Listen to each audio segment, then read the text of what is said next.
Assalamualaikum warahmatullahi wabarakatuh. Perkenalkan, nama saya Indah Wulandari dengan NIM 21422033. Di sini saya akan mempresentasikan paper saya yang berjudul Seni dan Keterampilan Komunikasi Nonverbal Guru. Komunikasi nonverbal itu apa sih? Ya, komunikasi nonverbal merupakan komunikasi yang dilakukan atau cara penyampaiannya dilakukan dengan menggunakan isyarat, bukan dengan menggunakan kata-kata.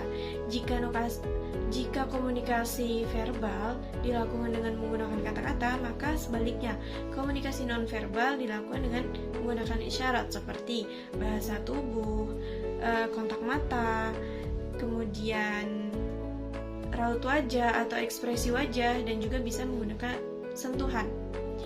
Kemudian bisa juga dengan melihat bagaimana cara berjalan, bagaimana cara duduk, dan juga bagaimana cara kita berpakaian. Itu merupakan contoh dari komunikasi nonverbal. Nah, poin yang kedua yaitu bagaimana cara membangun antusiasme dalam mengajar. Nah, antusiasme itu apa sih? Ya, antusiasme yaitu perasaan bergairah atau perasaan bersemangat yang timbul dari dalam diri untuk melakukan sesuatu. Nah, bagaimana cara membangun antusiasme dalam mengajar? Yang pertama yaitu pembelajaran aktif. Pembelajaran aktif dilakukan dengan proses pembelajaran itu berpusat pada siswa, yang mana siswa sebagai pusat pembelajaran dapat berperan aktif seperti diskusi dan lain sebagainya, sehingga proses pembelajaran dapat berjalan secara aktif dan efektif. Kemudian yang kedua, menggunakan atau memilih metode pembelajaran yang menarik. Nah, metode pembelajaran menjadi sangat penting karena jika metode pembelajaran yang dilakukan hanya satu, maka siswa akan merasa jenuh ataupun bosan. Tetapi apabila metode pembelajaran dilakukan dengan percampuran antara metode pembelajaran, antara metode diskusi dan metode ceramah digabungkan, maka siswa tidak akan jenuh ataupun bosan. Yang ketiga, memperhatikan penampilan diri. Sebagai guru, kita harus bisa memperhatikan penampilan diri kita, karena kita menjadi pusat perhatian dari para siswa atau para peserta didik. Kita bisa menggunakan pakaian yang bersih, rapi, dan juga selalu terlihat tersenyum sehingga terlihat ramah ketika dipandang. Kemudian yang keempat yaitu memberikan apresiasi atau reward. Di sini reward dapat berupa reward yang kecil ataupun besar. Nah, kita bisa berikan kepada siswa yang misalkan sudah berani atau sudah bisa menjawab pertanyaan kita dengan benar. Nah, kita bisa memberikan reward kecil seperti sekedar tepuk tangan ataupun bisa kita berikan sebuah pujian. Nah, kalau kita ingin memberikan reward yang besar, kita bisa memberikan sebuah barang atau hadiah kepada siswa tersebut. Nah, poin yang kedua yaitu memaksimalkan penggunaan gestur tubuh. Gestur tubuh itu apa sih? Gestur tubuh atau bahasa tubuh yang kita lakukan dapat membantu kita dalam penyampaian informasi. Nah, di sini gestur tubuh dibedakan menjadi dua. Yang pertama, bahasa tubuh yang positif, dan yang kedua bahasa tubuh yang negatif. Bahasa tubuh yang positif dapat kita lakukan yang pertama dengan berdiri tegak dan juga rileks. Nah, yang kedua bisa kita lakukan dengan penggunaan tangan yang sesuai.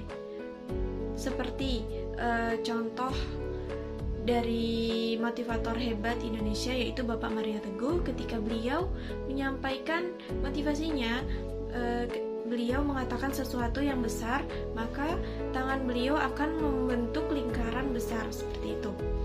Kemudian yang ketiga, tersenyum. Tersenyumlah setulus mungkin agar para peserta didik yang melihat kita atau memandang kita itu merasa nyaman. Nah, di sini senyum itu dibedakan menjadi 4 bentuk. Yang pertama, senyum dengan bibir terkatup seperti ini. Senyum ini menandakan bahwa orang tersebut adalah orang yang sedang menawarkan persahabatan kepada orang sekitarnya. Kemudian yang kedua, senyum dengan bibir miring seperti ini. Senyum ini menandakan bahwa orang tersebut sedang mengejek atau menyindir orang lain. Nah, yang ketiga yaitu senyum dengan rahang terbuka seperti ini.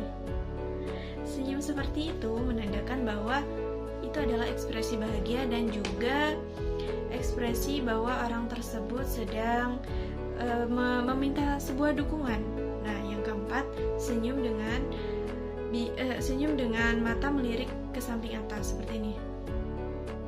Senyum ini menandakan bahwa orang tersebut adalah orang yang sedang menyembunyikan sebuah rahasia. Kemudian poin yang keempat yaitu menggunakan ekspresi wajah yang sesuai. Seperti ketika kita menceritakan sesuatu yang sedih, maka ekspresi wajah kita juga harus sedih. Dan juga ketika kita menceritakan sesuatu yang bahagia, maka ekspresi wajah kita harus bahagia.